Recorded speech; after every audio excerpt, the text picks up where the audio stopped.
Gyrish Nation. I think this is going to be the hardest show Mike and I have ever recorded in 5 years. Devastating news. Snubbed from the playoff. Feelings of sadness, anger, camaraderie. It's been a tough day. Mike and I have put together 20 takes. We've tried to bucket them, but honestly, I don't know if they make much sense in any order. We'll cover them. Mike, maybe before we dive into those 20 reactions, feelings, where's your head at? You said it. Just sad, angry, shock, certainly shock. I think the entire fan base thought we were total locks. Brett and I obviously monitor the odds, betting odds, to try to get a feel for what our chances are. We had moved into certainly what would be considered lock territory right before the selection committee show aired.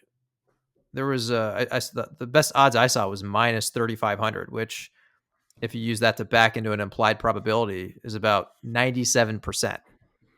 And our odds that entire morning had been trending more and more in our favor.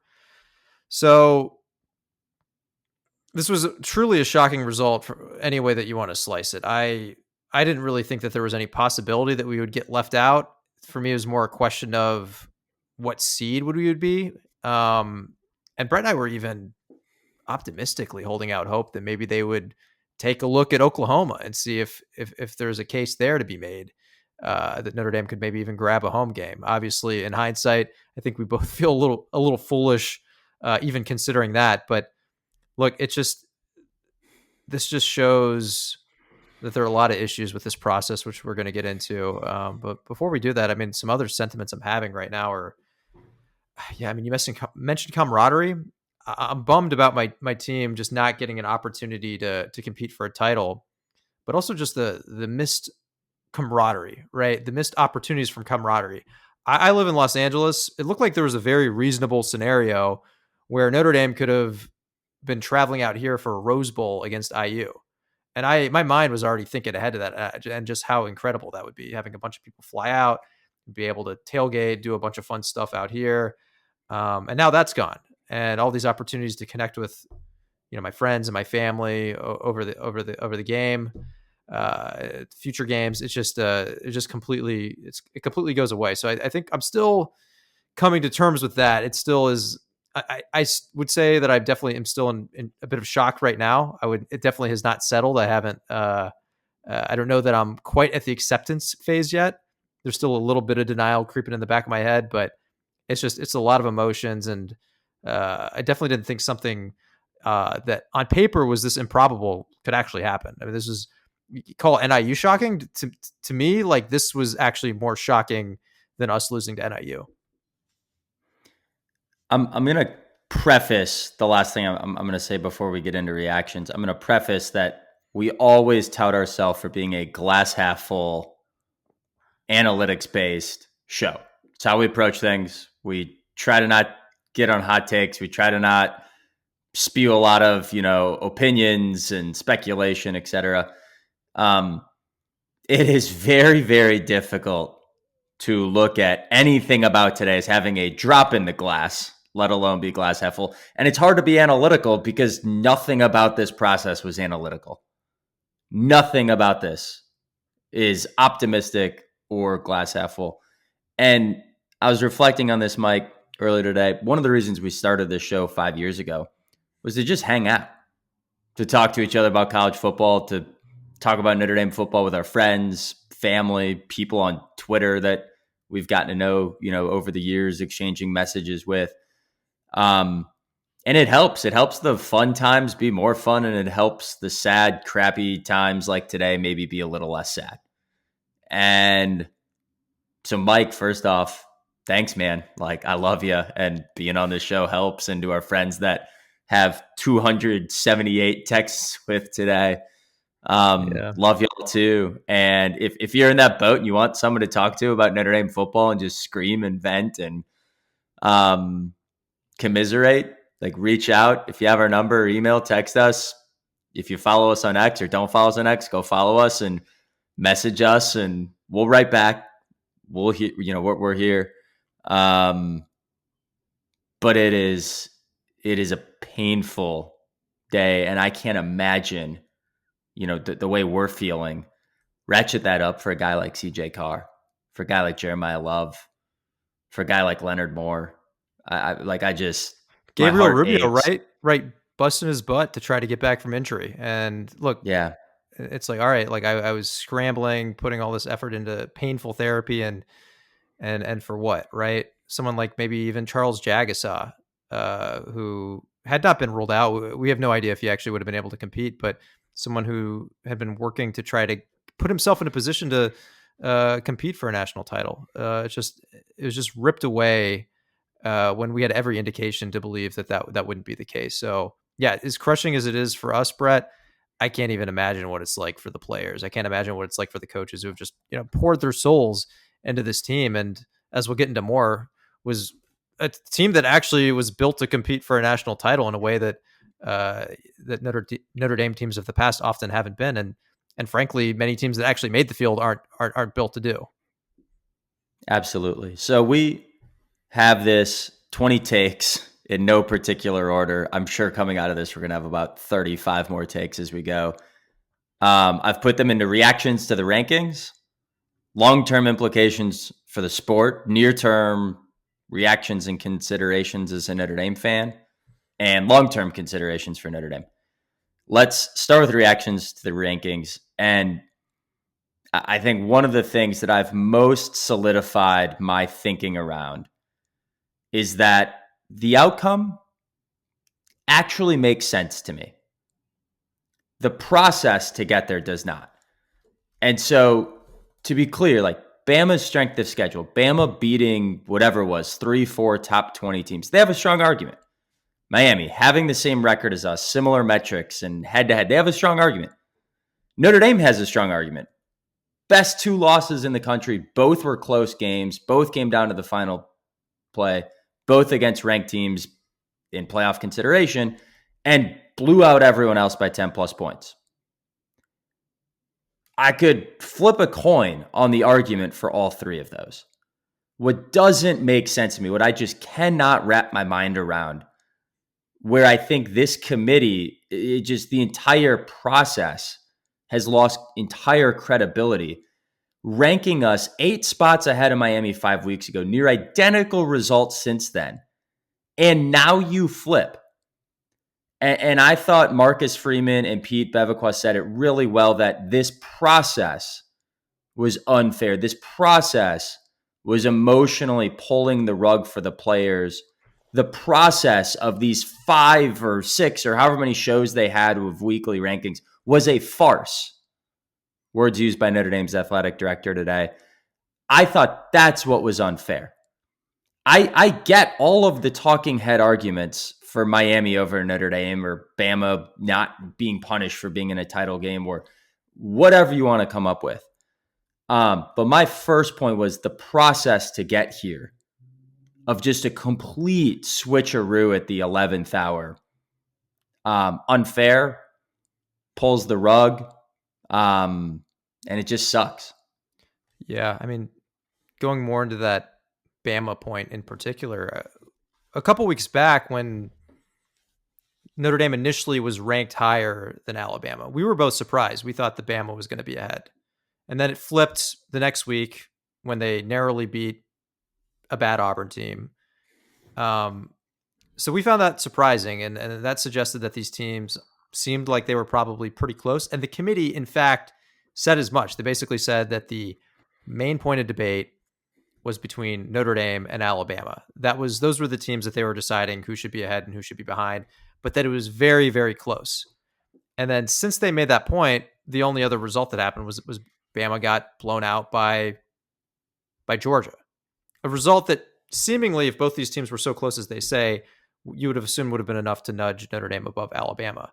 And this is where it's the process and not necessarily the end result. If we didn't know any of that information, right? If just Alabama was just ranked ahead of Notre Dame this entire time and they didn't give any context on them being neck and neck, I don't know that I necessarily would have been that stunned that after the SEC championship game, that Alabama was still ranked above Notre Dame. I think I would have been hopeful that maybe we would have had a shot at jumping them. But if there was no context about Alabama and Notre Dame being so neck and neck, I think my reaction to this would be a little bit different.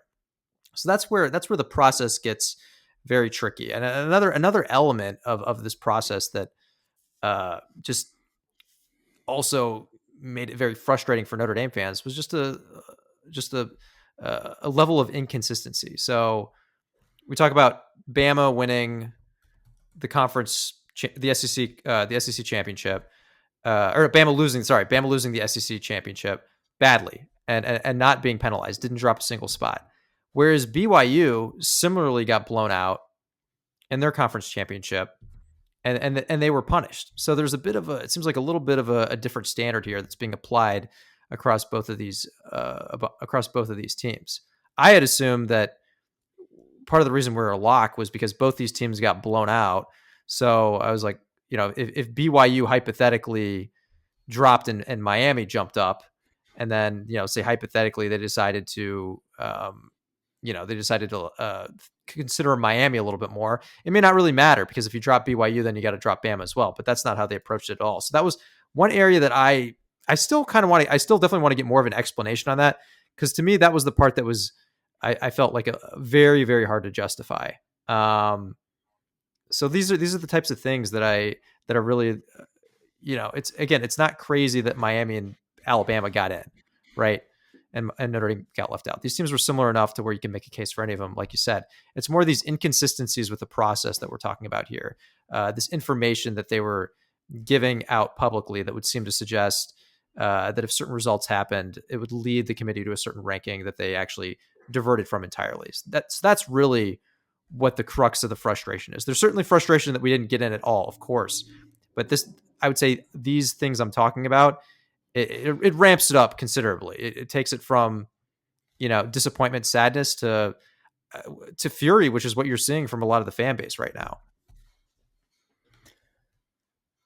Take number 2. And by the way, I should maybe say this about these 20 takes. Mike, I don't know if you feel this way or not, but I'm guessing you will. So I'll say it on behalf of the show, I guess, to our listeners. We've got 20 takes here. If you completely and utterly disagree with us on 7 of them, fine. If you disagree with us on 18 of them, fine. I think we're approaching it this way, that hopefully there's some morsels in here to either help you say, yeah, I agree, that's what I'm upset about too, latch onto those. Or, oh, I didn't think about it that way. That actually helps me a little bit. Like, yeah, maybe I really just feel bad because they've had this stupid show on for the last 6 Tuesdays and it got my hopes up. But you're right. It was like a coin flip of who should get in among those 3 teams. I just hate how they went about announcing it. Whatever helps you, use this show for what you will. If you disagree with us, none of this makes sense. All right, take number 2. Conference championship games are driving more of this sport than it is supposed to, than literally the committee is saying it is. And what do I mean by that? ESPN cannot afford to lose these games. Fox can't afford to lose these games. These conference championship games are big money makers. And if a team is punished, loses out on being in a playoff over playing in one of these games, they're just not going to want to play in the game. So if Alabama, loses this conference championship game and then falls out of the bracket, who would ever want to play in their conference championship game and when a team is on the bubble? And I am not saying that did or didn't impact the committee, but it sure has really, really bad optics. And Alabama now became the first loser of a conference championship game in the history of the college football playoff, going back to when this started as a 4-team back in whatever that was, 2014, 2015. So we're 11, 12 years into this. Alabama is the first loser of a conference championship game to not lose at least one spot. That seems optically totally illegitimate, defies logic, and the explanations that come up with keeping Alabama in place despite getting blown out 28-7. They got their butts whooped. They had negative rushing yards. They looked terrible. That's the one that doesn't make any sense to me. Totally agree. They Look, don't I play the think games. Like, everyone wants to say the Notre Dame Miami game matters. Clearly, the SEC championship game didn't matter. It just means less. my mindset on these conference championship games is that they shouldn't be all reward, no risk, right? And they generally haven't been. I would say this is really one of the first instances for Bama. For Bama specifically, other teams dropped.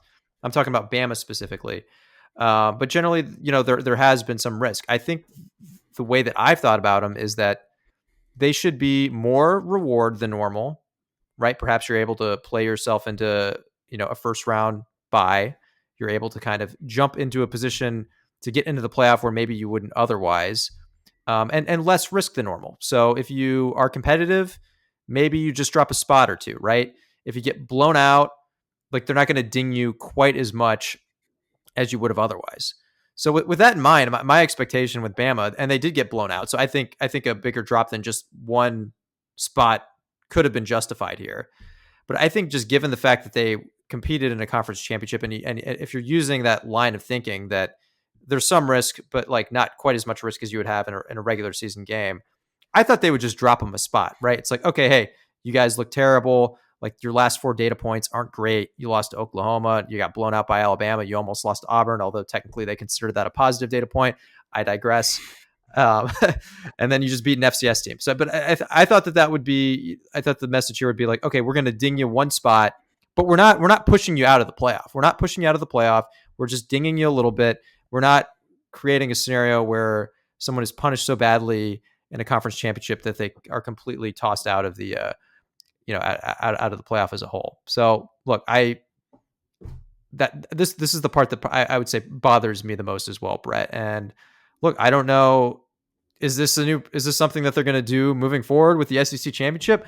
I don't know. Look, I think the committee tends to be very inconsistent, and it's hard to predict exactly what they're going to do. I mean, clearly they've dropped other teams in the past when it seems to fit where they want to rank certain teams. So, but takeaway here, just something that is very inconsistent with what they've done in the past, kind of defies logic in a lot of ways, and it's something that totally screwed over Notre Dame. We're going to move away from the committee here a little bit. It is worth noting this committee has a different group of individuals every year. Their committee chair at the start of the year actually stepped down. I forgot if he took a different job or what happened. And Arkansas's athletic director, Yurichek, moved into the chairman role. So even within the year, there's a lot of differing leadership. I just think, like, on all this inconsistency, other than the fact that it was 2 teams, what was wrong with the BCS? Like, the standard now of defining this mission of getting the best 12 teams in. Notre Dame's a top 12 team, hands down. There's not a single metric in this country that says Notre Dame's not a top 12 team. There's very few that says we're not a top 7-8 team. In fact, the only ones are like ESPN strength of record. Every other one says we're like a top 7 team. Many say we're a top 3-4 team. The inconsistency drives me wild. Like, go have every single year, like, do what they do now in the NCAA tournament for basketball. Like, they have a net rating. They say, hey, we're going to look at net rating, and then we'll tweak from there. Like, say, we're going to use SP+, or we're going to use F+, or we're going to use FEI, or we're going to use the Sagarin model. There's so many models or we're going to use all 4 of them. We're going to average them. And then we'll make adjustments for things like head-to-head and things like injuries and eye test and whatever else you want. But just the total subjectivity of this and the inconsistency, Mike, I think is a great word. Makes no sense. Third take, we've talked about this on this show a lot. There has not been a lot of chaos in the last 3 weeks of the season. There just hasn't been. Oregon, Ole Miss, Oklahoma, Texas Tech, Alabama, really since the Oklahoma game, Miami, everyone held serve. And Notre Dame held serve.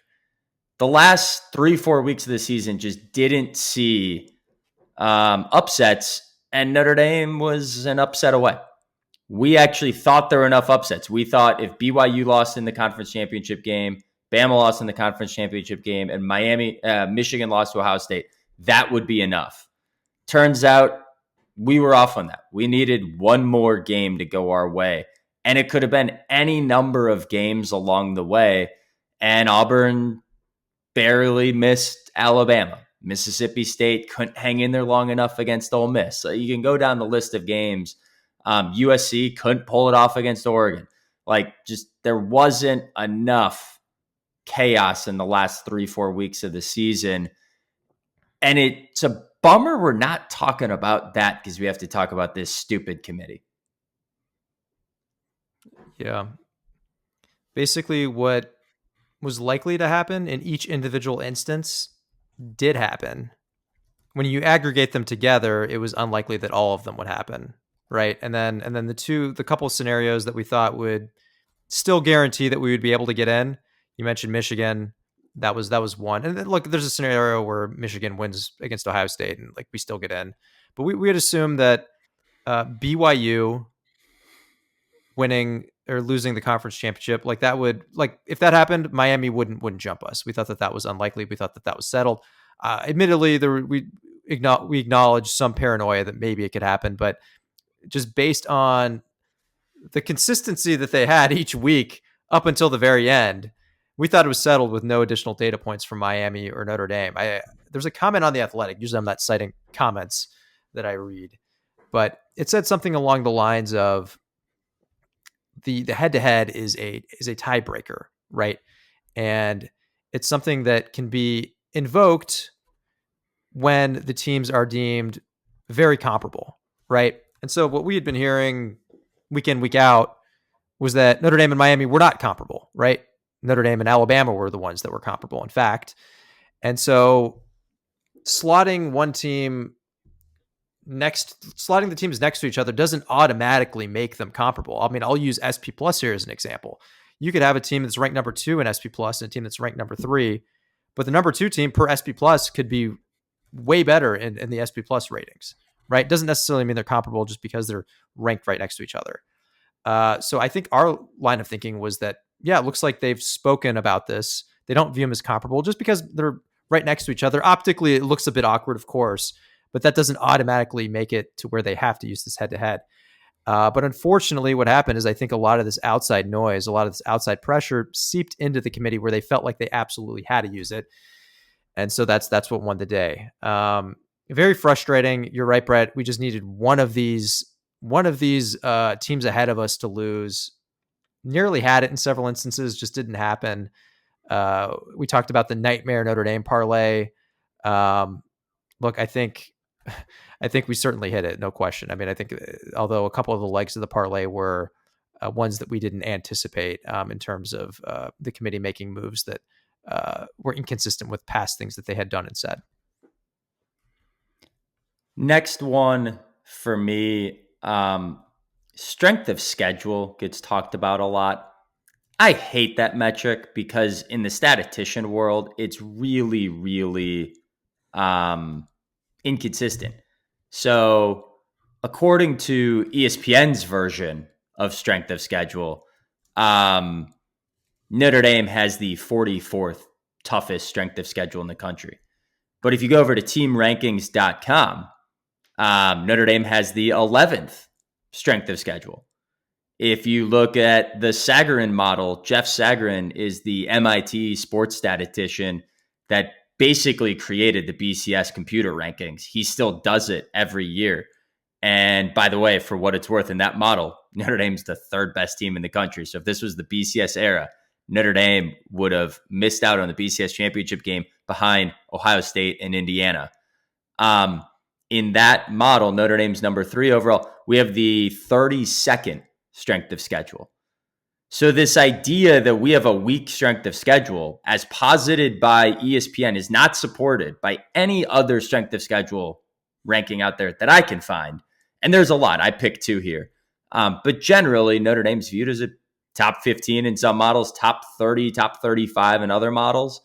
ESPN's is the lowest when they start, saying we have a cupcake schedule. Bullshit. We don't swear a lot on this show, so apologies for the kids listening along. But that is ridiculous. Like, it's just, I don't like strength of schedule. It got talked about a lot today. It got talked about for a reason Alabama was in. And they do, by the way. Like in the Sagarin model, Alabama has the number 3rd strength of schedule. In team rankings, Alabama also has the number 3rd strength of schedule. So this isn't a knock on Alabama, but it is a knock in what ESPN is putting out there that I think the CFP is using, and this the playoff committee is using. And it gets to my point that tell us the metrics you're looking at. Tell us if you're using ESPN's numbers, someone else's numbers, like your own. I don't see a lot of statisticians in that room. Are you using Jeff Sagarin's? Are you using FEI? Are you using SP Plus? Tell us. There's 20 different strengths of schedules out there. There's 20 different efficiency metrics out there. There's 20 different strengths of records out there. Tell us which one you're using. And I think that's part of the subjectivity that I think we've just got to get more crystal clear on. Strength of schedule, though, out of all of these, like the efficiency rankings, if you look at FEI, FP plus, F plus or SP plus or Sagarin's model, there's not like a team that's top 5 and then top 40 in another. Like they're kind of on top of each other. The strength of schedule input is really, really subjective. So let's all tell each other what numbers we're looking at. And it just, I think we deserve disclosure on this. I think we deserve, as fans of this sport, transparency behind what the committee is using to inform their decision making. Definitely. Another take that we've been alluding to already is that we just believe that we're actually a top 5 team. I think this team is better than last year's team. We have a vertical passing game that can be lethal. The Jeremiah Love, it took his game to the next level. The defense is playing a lot like the defense that we had last year. And look, we had some injuries, but I don't think we're quite as dinged up as we were last year. So this was a team that truly felt like they could go all the way. Not the favorites, but certainly a team that was capable of knocking off any of these teams, and a team that would be favored in many of these matchups. SP Plus, that's the core metric system that we reference. We're number 5 in that. And look, I called this out a few times previously. Some of those early performances we had against Miami and Texas A&M before we really improved, those are probably weighing down our rating in that. And if you look at some other rating systems that adjust more for things like that, we actually fare better. You can find rating systems that put us as high as 2 or 3 in terms of the predictability of how we would perform against other teams. Vegas, we were a Vegas darling this year, with the expectation that we were going to enter the field as a team on the road. Many sportsbooks had us as a team with the 3rd or 4th best odds to win the entire thing, right? So, and that was when we were, even less of a lock than maybe even, teams like Ohio State, and also have a more difficult path. If you looked at hypothetical spreads, we fared well against basically everybody but Ohio State. Indiana probably would have been about a pick 'em. I think Indiana since then has knocked off Ohio State, so obviously they would be favored. And I think in a hypothetical matchup, although I'd have to see the metric systems or the rating systems. So look, this is a team that the data says is a top team, says is a title contender. And unfortunately, and this is where we kind of get back to some of the inconsistencies and, I'm not going to say hypocrisy necessarily, because there are different committees each year, right? It's a different group of people. So it's probably not fair to use the word hypocrisy, but there is inconsistency. In the past, they have certainly leaned into this best team mindset, right? And it's worked. Interestingly, it's kind of worked against Notre Dame at certain points in the past. This is an instance where Notre Dame was checking all the boxes in terms of best. And this was the time that they chose not to lean into that as much. So very, very frustrating that one of the times that we had an opportunity to win a title, one of the times that we actually fared very well in these metrics, the rug was pulled out from under us. Completely agree. Our last reaction, the 6th reaction here to the rankings, and then we'll move into some of the other categories we talked about. The SEC getting 5 teams is absurd to me on 2 fronts. They weren't good in the non-conference. Texas loses to Ohio State. LSU, I think, snuck by a bad Clemson team. Bama loses to Florida State. Florida lost to South Florida. A&M and Arkansas went 1-1 against us. Like, congrats for beating Baylor and Virginia Tech. Like they weren't good in the non-conference. I don't know what they did outside of Oklahoma beating Michigan to say they warrant the SEC hangover from prior years. They didn't win the title last year. They weren't represented in the championship game last year. They got 5 teams in, and when you look at the efficiency metrics, SP Plus, by the way, SP Plus is owned by ESPN. So this is ESPN's own metric. Ohio State, Indiana, Texas Tech, Oregon, Notre Dame. One of these isn't like the other. The other 4 all got in. And now all the way down at number 6 is Georgia. Georgia's the 6th best team in the country, according to SP Plus. Same thing if you look at FEI ratings. Indiana, Ohio State, Oregon, Notre Dame, Texas Tech, down at number 6. Georgia. You look at efficiency metrics. The best SEC team also coming in at number 6 is Vanderbilt. That's an efficiency metric that ESPN cites as their like efficiency standard. I don't know how you don't have a top 5 team as a conference, but we say you get spots 6 through 10. I just like, I get it. Then put in your 2 teams the major conference championship game, but you need 5 representatives when we all agree in every single analytical model, you don't pass the eye test as a conference. I get it. You're deep. I get it. You got a lot of top 25 teams. I don't get getting 5 teams out of the 10 spots, outside of the auto bids that got pulled up at 11 and 12. I just don't think the SEC earned it this year. They didn't earn it in the non-conference, and they certainly didn't earn it in the analytics. After that, like it feels like ESPN bias. It feels like this independent college football playoff committee that's, writing billions of dollars of checks to ESPN from ESPN for the media rights. Like it's impossible to not say there's an apparent conflict of interest. And I thought the SEC getting 5 teams was just absurd. It was just absurd.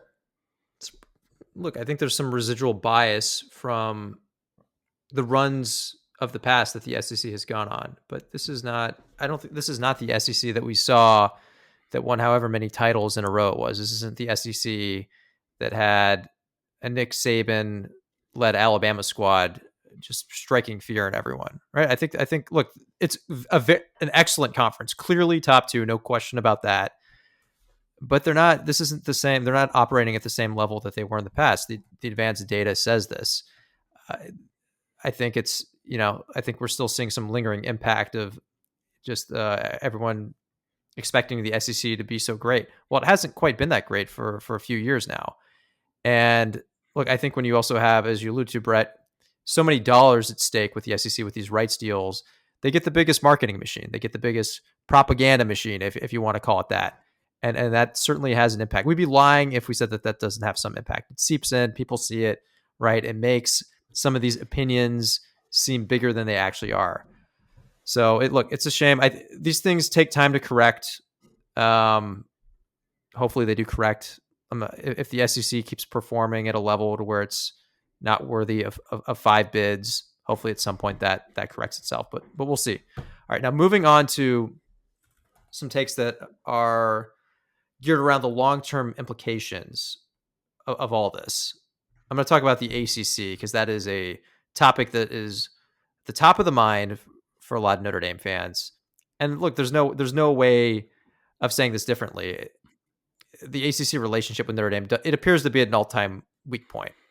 It's been deteriorating for weeks, probably the last month and a half or so. The ACC has been going out of their way. I think that's fair to say. They've been going out of their way to push an anti-Notre Dame narrative, deliberately skewing data to make Notre Dame look worse than it actually is and make Miami look better. We talked about this on last week's show. They scheduled an absurd amount of time on the ACC network to just show the Notre Dame Miami game. And look, they're just throwing everything that they have at the wall to try to knock Notre Dame down a peg. And look, unfortunately, it worked. Propaganda works, pressure works. The way that the committee was thinking about Notre Dame versus Miami, the way they were thinking about other aspects of evaluating these teams, it definitely was influenced by this. And for Notre Dame to have a supposed partner with its media rights, a supposed, quasi membership partner, to have them behave in a way that certainly does not seem to be in a manner of good faith. Look, that's very troubling. Like, I can't imagine that the Notre Dame administration has much trust with the ACC right now. I have to imagine that they feel like certain terms of their rights deal have been violated. And what are we really even getting out of this arrangement anymore? Look, I'm not saying that we should jump out of it. That remains. I think that's a topic that that we could discuss in a bit. But look, I think we're getting kind of crappy games out of it. It's not like we're getting banner matchups really. Like the Miami game was a good one, but generally these are weaker games. We could probably schedule better ones on our own if we really wanted to. And then the ACC is just, going kind of not behind our backs, but they're actively working against us publicly to try to undermine our season. It's an issue. Like, I have to imagine there has been irreparable damage that has been done to this relationship. Does it mean that Notre Dame looks to exit the ACC at some point? I think it's probably something that's on the table. Like, I don't think that they should rush into anything. These decisions have many, many impacts, many, many downstream impacts. But I have to imagine that Notre Dame is certainly much more open to other arrangements now than they were a couple months ago.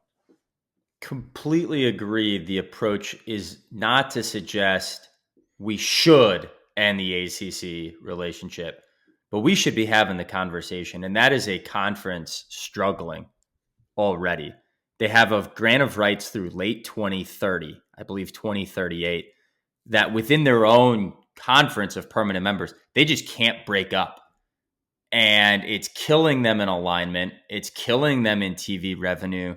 It's prevented them from going after the USCs and Washingtons and Oregons of the world. And instead they got Cal and Stanford. Congrats. And they have Florida State, Miami, and Clemson suing to get out unsuccessfully. And one of their biggest revenue generators is these 5 games a year with Notre Dame. If Notre Dame gets out of that relationship, it's another big dent towards the conference. That being said, Notre Dame has a $75 million buyout if we exit the ACC arrangement prior to 2030. So this could either be a 5-year divorce or, again, I'm not suggesting we should do this. In general, I think litigation is bad, but one option here would be to sue over bad faith. And I'm sure ESPN and the ACC doesn't want to go through discovery with Notre Dame and see what text messages were being sent between ESPN and ACC execs. I'm not suggesting anything untoward, other than this has gone to legal fights before, even within the ACC among its own members, and they figured out a way to hang it together. I think Pete Bevequan and the Notre Dame administration better be looking at it. I don't have a view on what they should do. I don't have the contract. I don't know the relationship. I don't know what conversations are going on, but they sure as hell better be thinking about it. The next one that I actually wasn't aware of until this weekend, and I think I just totally missed this. This wasn't new news. This was publicly stated before. There's a memo of understanding, which was signed as sort of a non-binding agreement, but signed by all 10 conference commissioners and Notre Dame's athletic director. Those are the 11 members that make up the college football playoff board, if you will, that starting next year, Notre Dame is guaranteed an auto bid as an at-large if ranked in the top 12. This was set up over a year ago. It was set up when they got rid of the conference champions can only be in the top 4 and all of that shenanigans. And it got set up when they started thinking about if we go from 12 to 14 or 14 to 16, what happens? In the 12-team format, Notre Dame gets an automatic bid in the top 12. And in this scenario, we would have been in. Now, my Downside of that is then the committee can just do what they want to finagle us to 13. Like, I just think it leads to the same situation. Like, if the committee doesn't want us in, the committee will figure out a way to not let us in. But there will be extra rules to allow Notre Dame to automatically qualify if ranked in the top 12. If you remember a few years ago, we had similar rules that kept us in depending where we were ranked in the various 4-team, format of whether or not we'd get a New Year's Six bowl. And so, like, we've had Notre Dame rules before. A new one will be implemented next year. There's a part of me like, great, thanks, but that just kind of sucks even more now for this year's team. Agree. I think, look, I think it would have been pretty unlikely this year that they would have dropped us to 13. Obviously, the interesting element would be that if we were, in the top 12, then we would have taken Miami's spot, right? I think the logic to drop us down to 13 would have been very, very difficult. But I would have thought what they did to us today, I would have thought that would have, that would have taken too much mental finagling to the point to where it would kind of call everything into question, and they did it anyway. So we'll see. I mean, I think it's obviously a positive to just have some sort of direct tie-in like that. It makes it a little harder. It definitely makes it harder for us to get screwed. But as you mentioned, Brett, they can for sure, they can kind of rank us where they see fit. There are obviously ways to get around that. One other point on these long-term implications. So I think, right, like as you're talking about there with that time, Brett, look, it encourages scheduling soft. Like we have a guarantee, right? Like, does it really make sense for us to schedule a bunch of difficult games when we just need to get into the top 12 and that's it? We're obviously incentivized to try to, go 11-0 and undefeated. And that would certainly be enough, pretty much any year to get into that top 12. So not really the right type of incentive that I think the committee should be sending, or not, well, not the committee, but the conferences and the college football, infrastructure at large. So look, positive for us to have the tie-in, but it definitely sends a bit of a message that I don't think is great for college football as a whole. Yeah, certainly, Texas is upset they played Ohio State. Why go play that game? And this is a long-term implication. We'll get back to it from a Notre Dame perspective, but for the sport, like, we have home and away is scheduled with the likes of Alabama, Texas, Ohio State, Michigan, Florida. Why play those?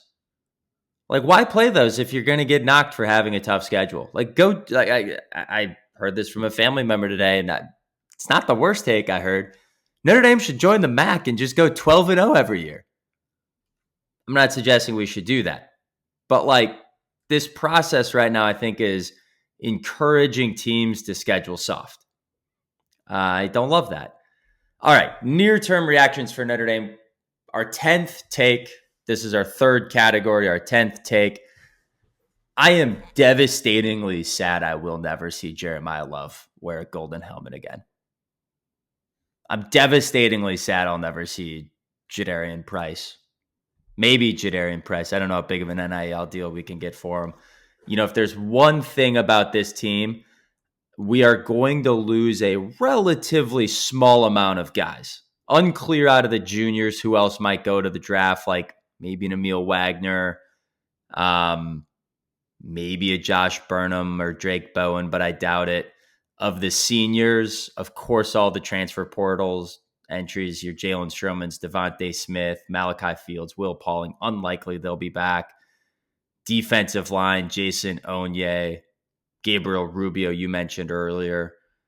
Some other seniors, unclear if they'll come back for a fifth year.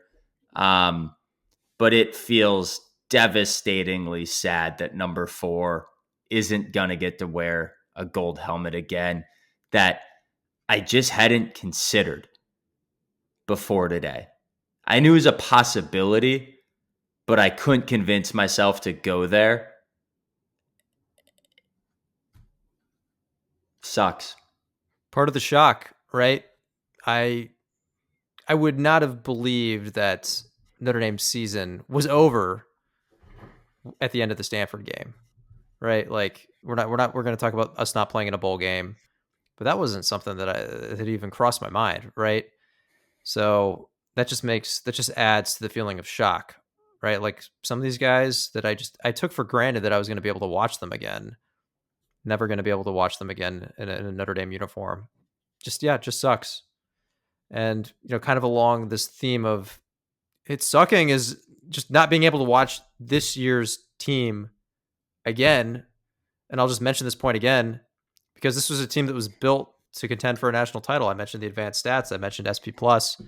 This was a team that was peaking at the right time. This was the type of team where if they had gone on to win the whole thing, that would not have been shocking to me, right? It was just a very well-rounded team excelling in many different areas. Many areas that were weak points at the beginning of the year had become, in fact, strengths for us. Our field goal kicking, like I don't know if that's an area that we would have gotten resolved, but I guess we'll never know now, right? So just very, very frustrating. And the committee's job, like we've mentioned this many times already, their job is to rank the top, like the best teams, right? Not the most deserving.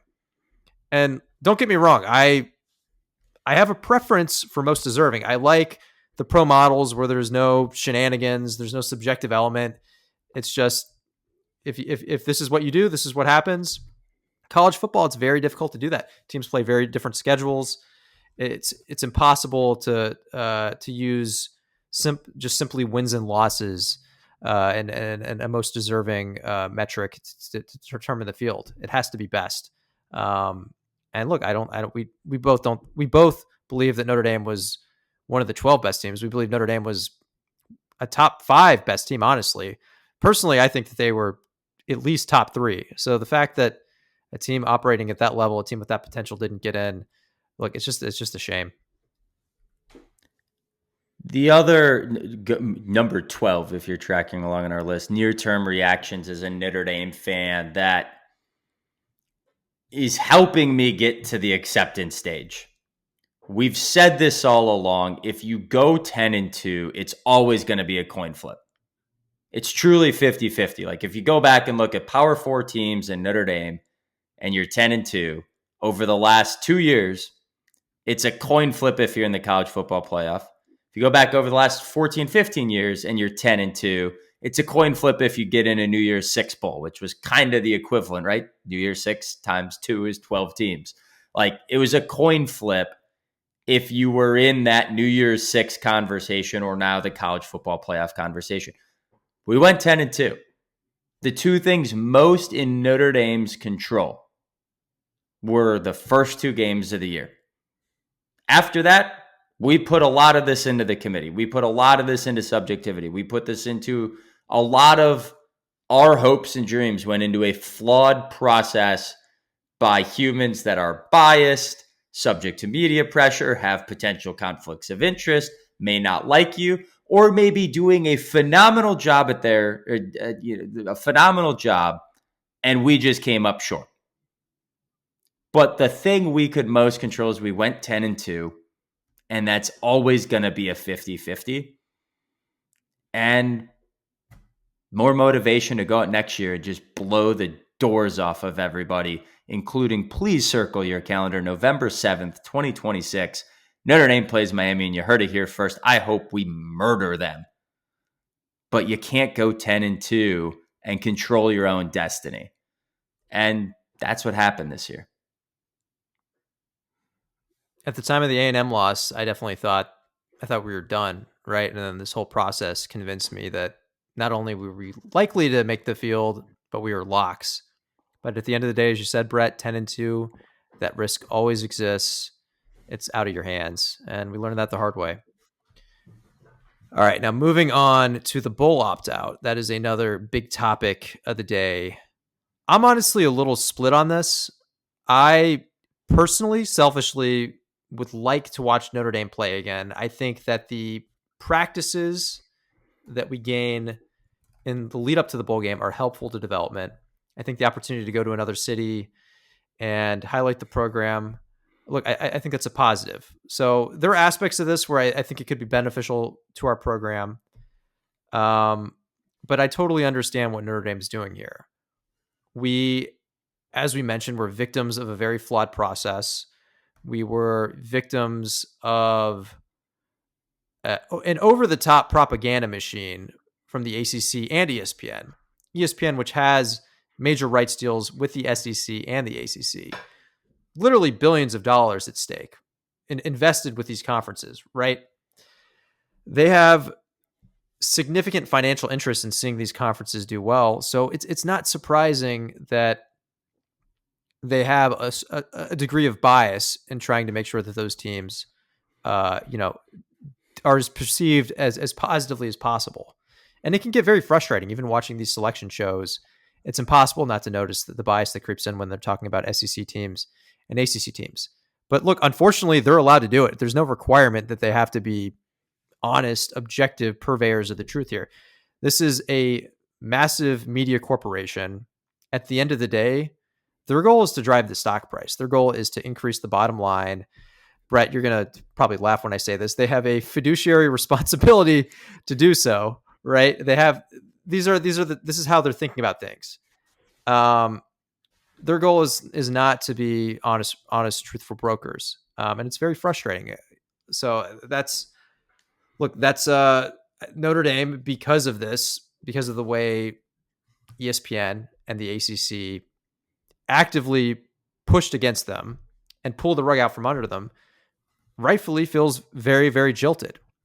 And then after all that, we get invited to a bowl game that's going to be broadcast on ESPN, which will give that bowl game much higher ratings than it would have otherwise because of the Notre Dame brand. Effectively, they expect to be able to profit off Notre Dame after pulling all these shenanigans. Notre Dame saw that and said, "You know what? F you. We're not doing that. This is our version of a boycott. We're not going to allow you to pull this type of stuff and then act like everything's good, and then you can get high ratings off of us." So I totally get that. Part of me does wonder, though, in a few days, once we kind of get off of the emotions of today, are some of the players going to maybe wish that they could play another game? These games are glorified exhibitions, so I don't think any of our key players, like a Jeremiah Love, I don't know that many of them would actually play. They probably opt out. That's generally what's been happening. But I wish there was a scenario here where we could have sat on this for a little bit.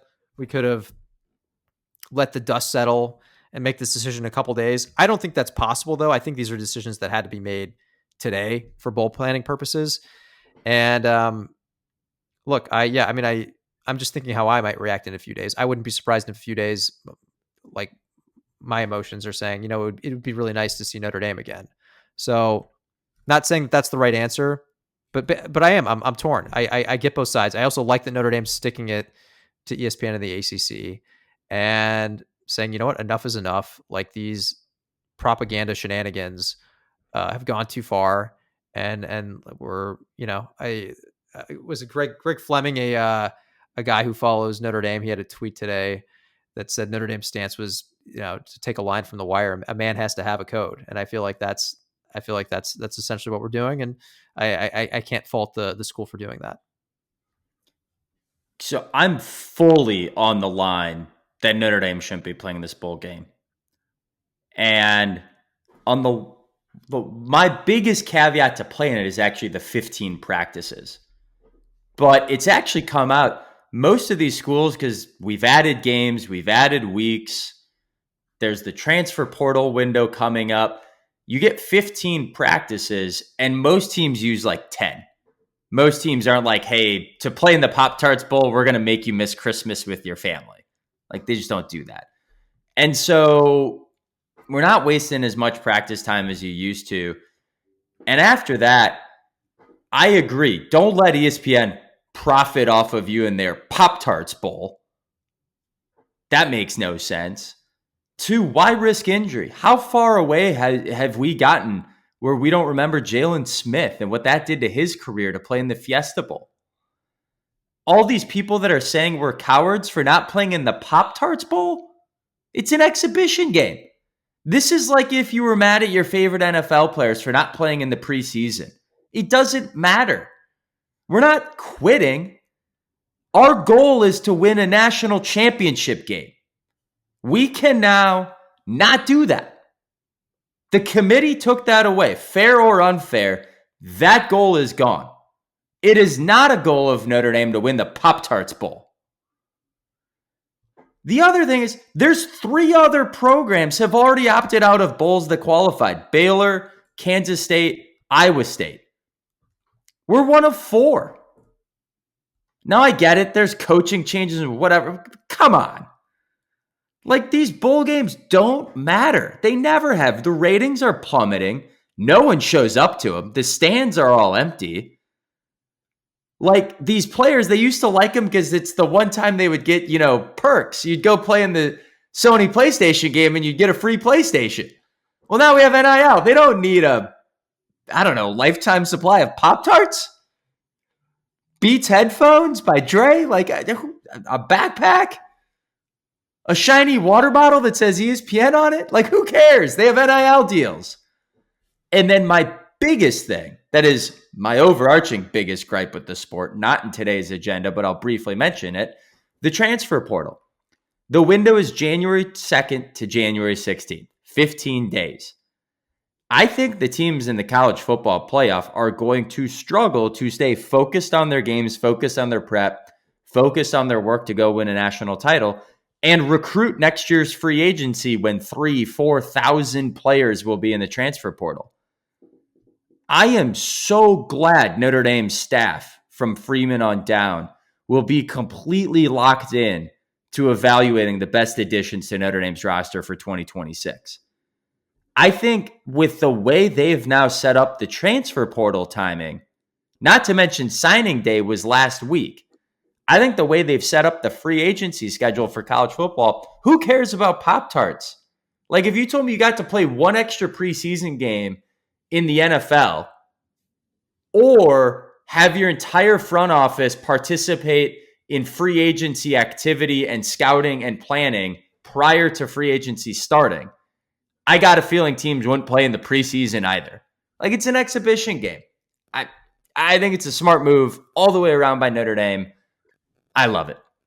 I'm not against it, right? I've gone back and forth on it. I do love the element of sticking it to ESPN. And look, I mean, it's not like the Pop-Tart Bowl would be massive ratings. It'd be higher than it would be otherwise with Notre Dame in it. So it's not like a shot to the jugular or anything like that. But it is a statement, and there is a line of thinking that this could be a domino that just makes this much more common in the future. If that happens, yeah, I mean, look, that definitely hurts ESPN. And I think most importantly, it's just like an ideological message. Like, hey, like, yeah, if you're going to go out of your way to try to sway the committee a certain way, we're not going to do anything to help you.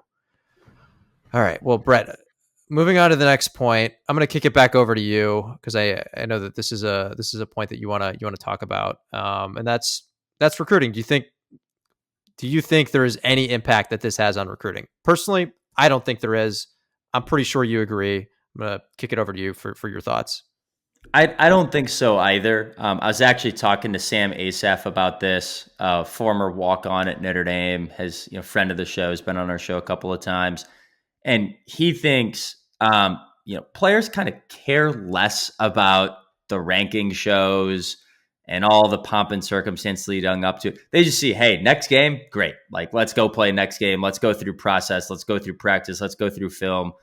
And from a recruiting perspective, I think it's similar. I think a recruit is sitting there saying, wow, Jeremiah Love is playing in the first, or, going in the first round of the NFL draft. I want that.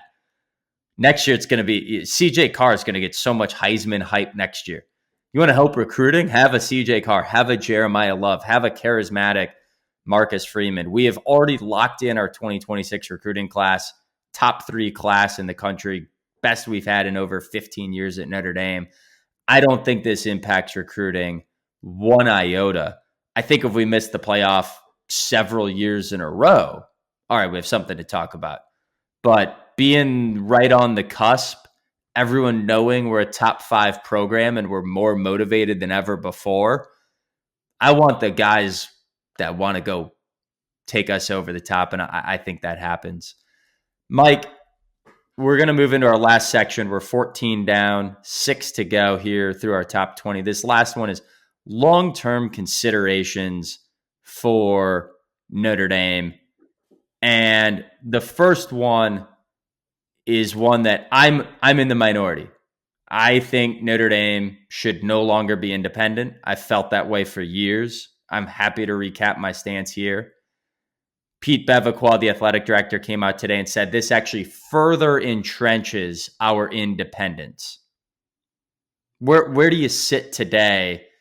And I think this is actually another hard question to answer today versus maybe over the coming weeks and months. But what's your instant reaction on whether or not Notre Dame should now be seriously considering joining a conference?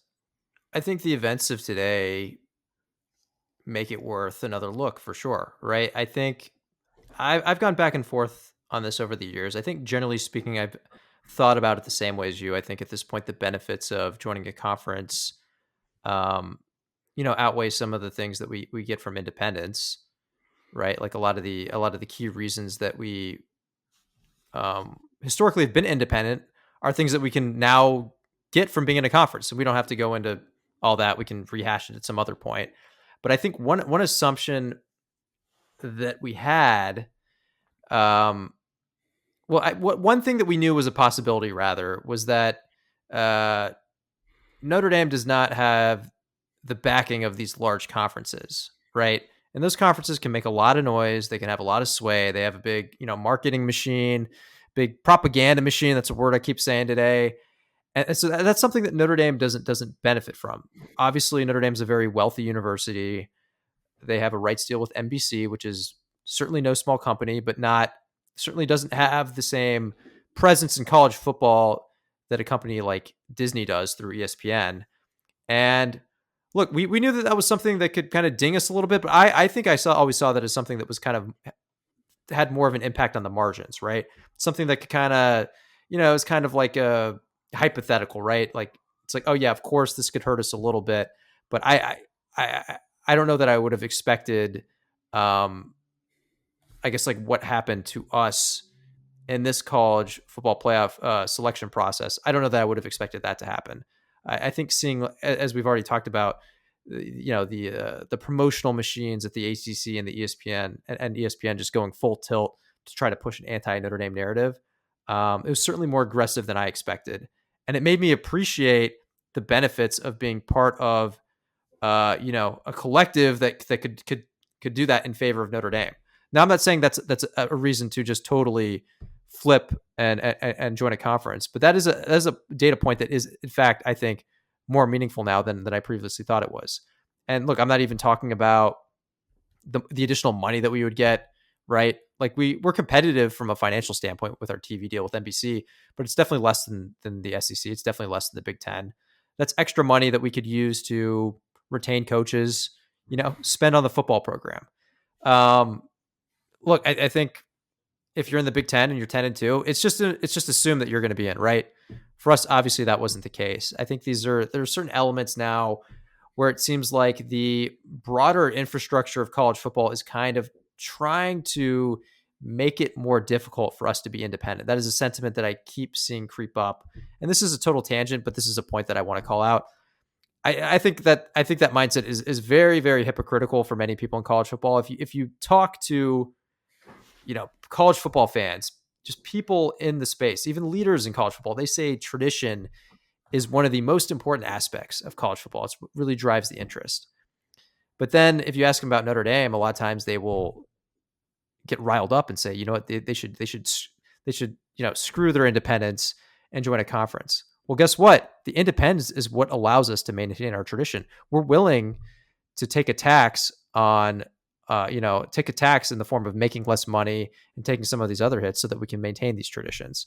So look, very hypocritical, something that bothers me, but it doesn't change the fact that anti-Notre Dame mindset, it seems like it's gotten worse, I think, in recent years. It seems like there is continually a push to try to make it more difficult for us to maintain this independence. And look, as Brett and I have mentioned, there are many benefits to joining a conference, and I don't know that we necessarily are even giving up as many of these traditions as we think that we will. I think as we look forward to having a powerful conference at our back, I think that's something that could be beneficial and help ensure that we just don't get screwed over like this. And again, I'm not saying that we should scrap our independence yet. I'm just saying we should be considering all this. There are drawbacks to joining a conference. We'd probably have to start putting corporate logos in our stadium. We wouldn't have as much control over our schedule. There would be other kind of big business type elements that would start seeping in. There could be a private capital deal with some foreign entity that we're not thrilled about. These are things that we would have to deal with. We would definitely be selling out. There's no question about that. The question is there a point in time where it makes sense to sell out?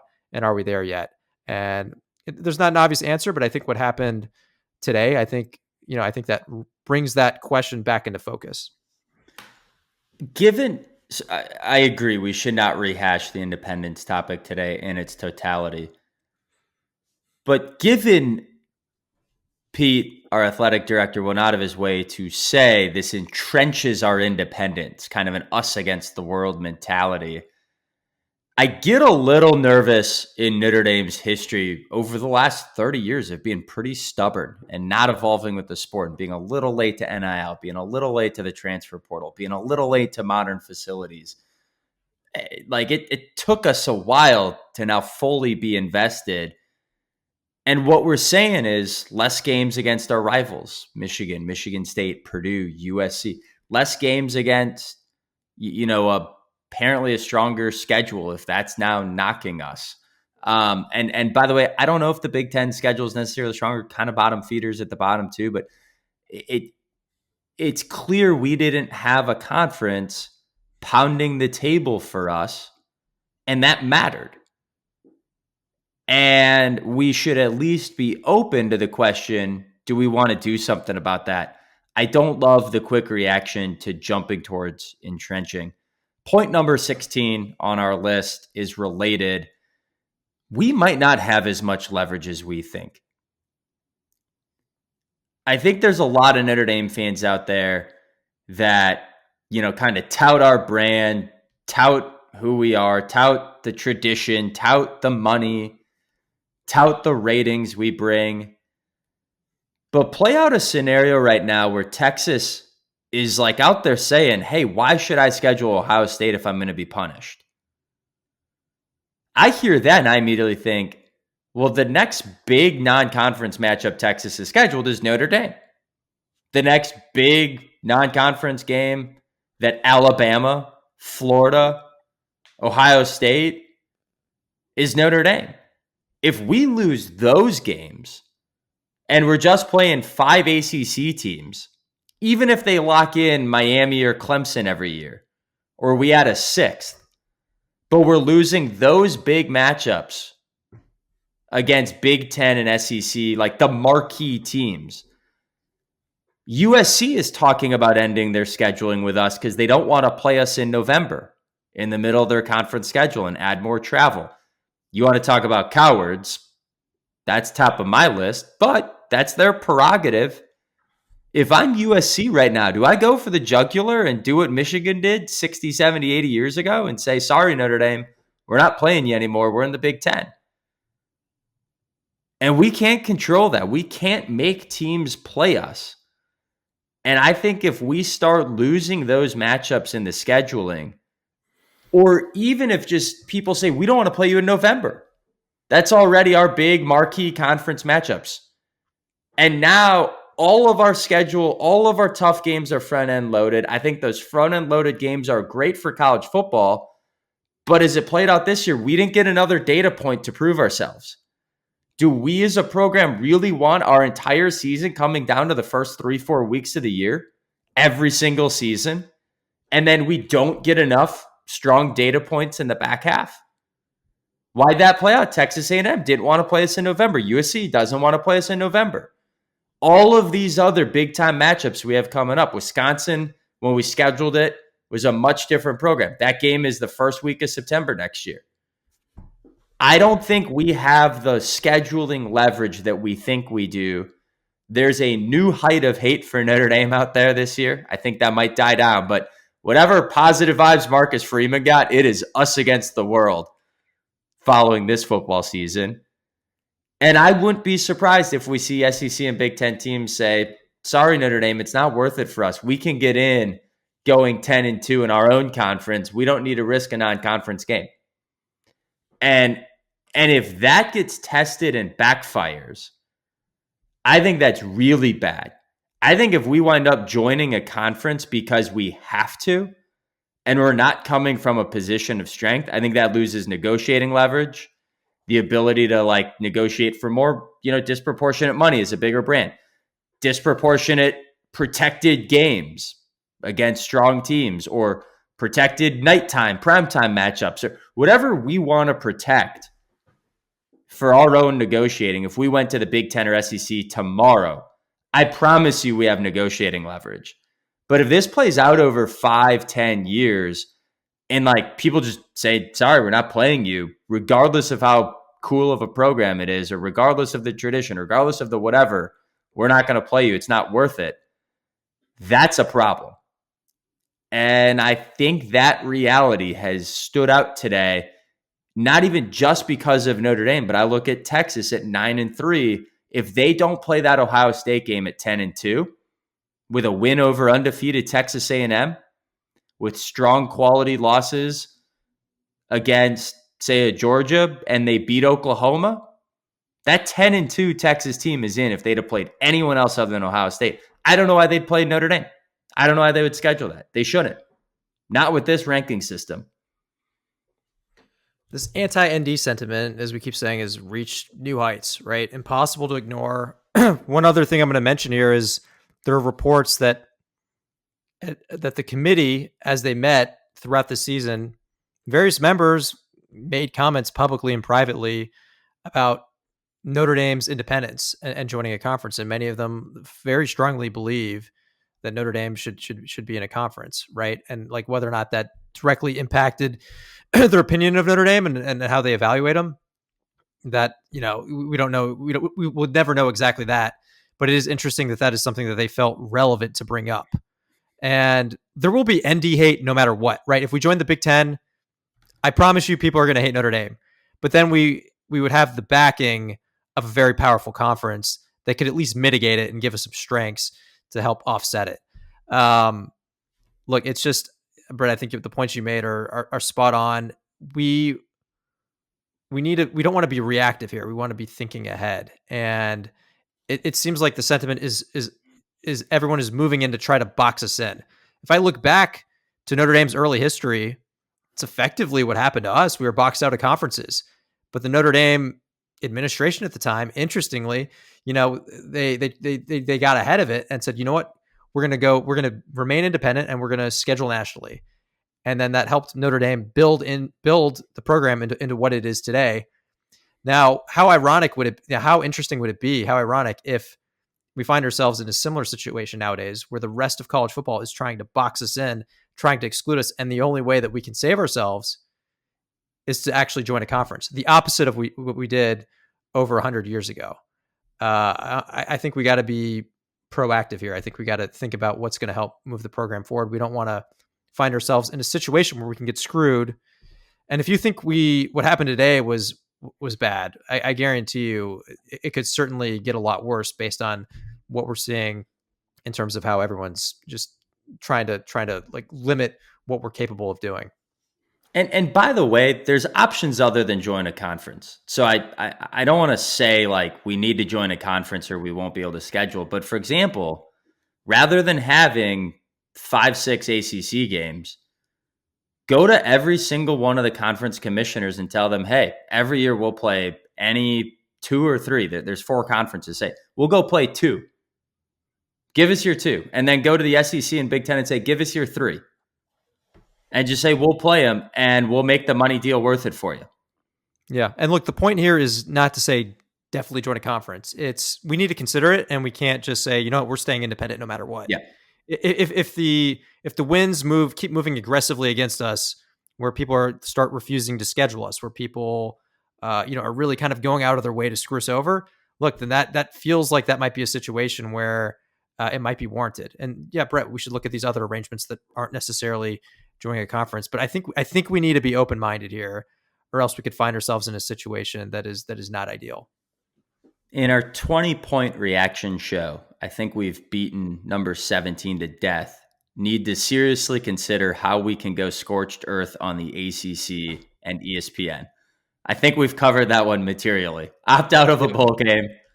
evaluate getting out of our contract, etc. So I'm going to skip that one. I think we talked about it. Number 18, we need to reevaluate having the road teams' conference refs officiate our games. The ACC refs have been abysmal this year, and that's not just for Notre Dame games. If you go and ask any ACC college football fan, their officiating has just been abysmal. The SEC refs, I am not saying there was any untoward behavior, conflict of interest, conspiracy, corruption, not what I'm suggesting.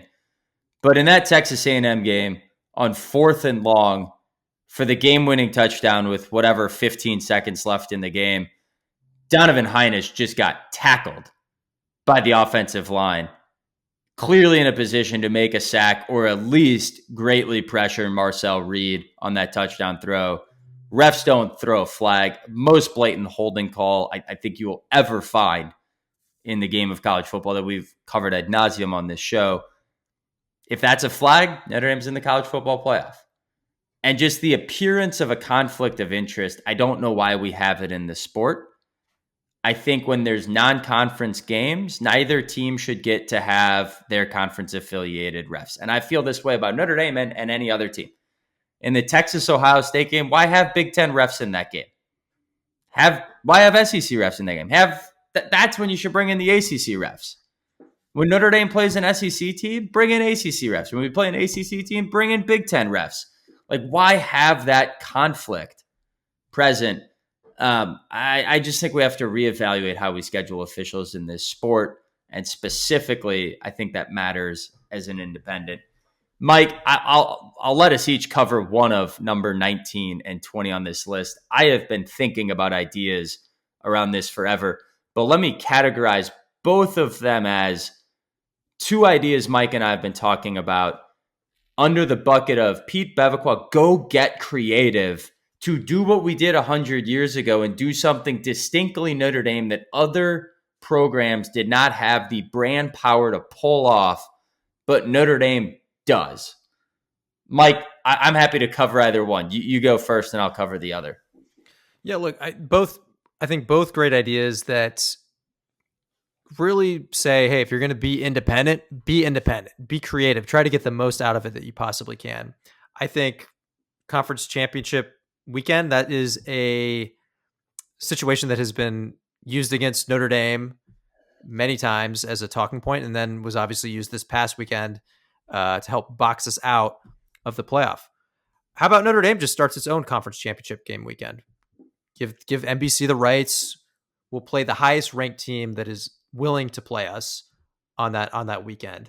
I think there are enough bubble teams that would be interested in playing this game. They got nothing to lose. If you're maybe a spot or two, if you're like a Vandy or Texas, what do you have to lose? You're on the outside looking in. Maybe if you win this game, it's enough for you to jump a spot. For Notre Dame, obviously it's beneficial as well. And it also eliminates some of this talk about, us being not willing to play in a conference championship game. Not that I think necessarily really moves the needle anywhere. I think that's more just talk. But again, it's another talking point for people to hate on Notre Dame. And if you can kind of nip that in the bud, that certainly never hurts. So look, I think this is an interesting idea. I think I certainly haven't seen anything that says that we can't do that. I know Vanderbilt was looking into this actually this past week, didn't come to fruition. One of the teams that they were potentially open to playing was Notre Dame, potentially in Puerto Rico, I think was what I read in the report. In hindsight, look, it's Notre Dame. We felt like locks, so it didn't feel necessary. In hindsight, like if we were able to make that happen and we won that game, would we have gotten into the playoff? Certainly makes it more likely. I think if this is something that we're able to do and do it consistently, I think it's something that certainly would add. I think it would add a lot to the program. I think it would add a lot, to just our situation in general and our ability to compete for championships. Yeah, and if people want to say we're not willing to schedule tough, I love this idea because it says, doesn't matter for the number 1 team in the country, the number 11 team on the bubble, or the number 15 on the outside looking in. Every year we will make this invite to whoever wants to play us. Now, I do think this one has some real logistical challenges. I'm told, I haven't read this myself, but I'm told from articles I've read. I haven't gone and found the NCAA rule book. but that you can't play a 13th regular season game in FBS unless if the game is played outside of the continental US. That's where Puerto Rico and Hawaii and Alaska kept getting mentioned. But I got a feeling if Notre Dame said, hey, college football, do you want another multi-million-dollar game to play? They'll figure out a way to make that NCAA bylaw go away. And if not, I don't know, Michigan's told us, like, screw NCAA rules. Nothing's going to happen to you. Like, just violate the rule. The other downside is, I don't know if conferences might not like this. Like, if you're the SEC, do you really want Vanderbilt playing Notre Dame on conference championship weekend to compete with your product, the SEC championship game? I think there's ways around that. Friday night, play it in the afternoon, whatever. There's bound to be a way to make that work. I'm a big proponent of that. To just say every single year, we'll take on that 13th data point. It'll almost certainly be a ranked team, someone on the bubble. Maybe it's even like the 6th seed. Maybe it's an Ole Miss that wants that game to try to get a bye. I think it's a ton of opportunity there to do something distinctly Notre Dame and say us against the world. We'll play anyone, anywhere, anytime. Some risk, by the way. Like if we'd have done that this year and lost to Vanderbilt, we maybe would have been out. But I think it just goes on the record. We will go and play tough. The other one is similar. Brett, we definitely would have been out. We would have been like so far out. Yeah, we would have. Yeah. But I think we are putting our brand, we're putting our team, we're putting our coach on the line to go play. The other one is similar. This is our last thought. Thank you, everyone, for listening to an 80-minute show on such a very tough topic. Start the Notre Dame bowl game. Again, give the rights to NBC. Anytime we're not in the playoff, host our own bowl game. Forget about these stupid Pop-Tart Bowls or the Birmingham Bowl or the Poinsettia Bowl or the Sun Bowl or Tony the Tiger. Just forget it. They're just all nonsense. No one wants to watch these games. No one wants to go to El Paso. No one wants to go to Birmingham. I don't even know. Where is the Pop-Tarts Bowl? I don't even know where it is. Orlando? Florida? Yeah, I don't know. I guess.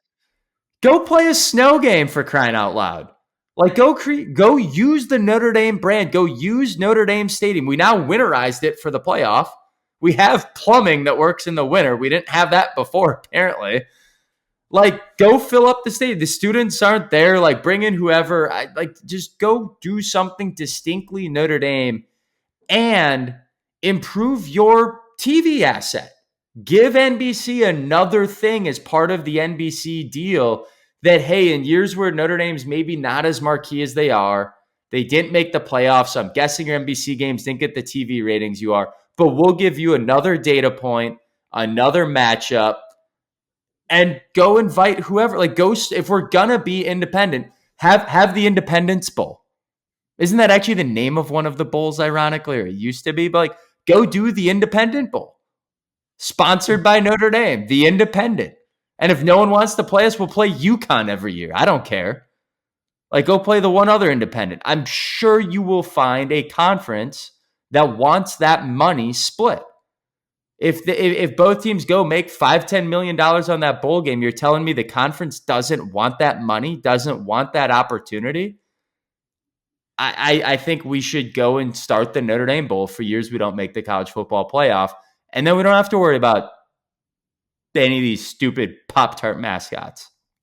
Nonsense. Another way to stick it to ESPN, right? It's like, okay, hey, we are officially boycotting any ESPN bowl game. If we're in a situation where we would be eligible for a bowl game but not the playoff, yeah, guess what? We have our own bowl game, and it's going to be broadcast by NBC, who has our back. Makes sense. I think that would be a very creative way to respond and really utilize our independence. These are the types of things, I am curious if these are things that Notre Dame has talked about before. If not, I hope that they are, because there are we talked about advantages of conferences. We talked about advantages of independence. These are things that are advantages of independence that we wouldn't be able to do if we were in a conference. For sure. Well, super frustrating. Maybe one of the worst days I can really remember feeling as a Notre Dame fan in a long time. Just a gut punch. We do have a couple of shows. We will probably space them out over the next 1 to 2 months. We will cover season grades here in the next couple of weeks on how the team graded out throughout this entire season. And then we'll come back likely at the end of the transfer portal to look at the changes in the roster and do a way too early look ahead to next year, where by all accounts, Notre Dame is going to be bringing back a loaded roster, a manageable schedule that features the likes of Miami, and USC, but after that, pretty winnable. And figures to be big time favorites to return to the college football playoffs. Wouldn't surprise me if you see Notre Dame getting top 3, 4, 5 preseason rankings going into next year, and you look at everyone we're bringing back on the roster. We will likely cover that show sometime in late January. So continue to check us out on Apple, Spotify, Stitcher, TuneIn, iTunes, iHeartRadio, YouTube, wherever you get your podcasts. We are there. Reach out if you need a friend to talk to commiserate with. We're here. And until then, a long holiday season ahead, but hopefully time with friends and family, even if it's not watching Notre Dame football together. Yep.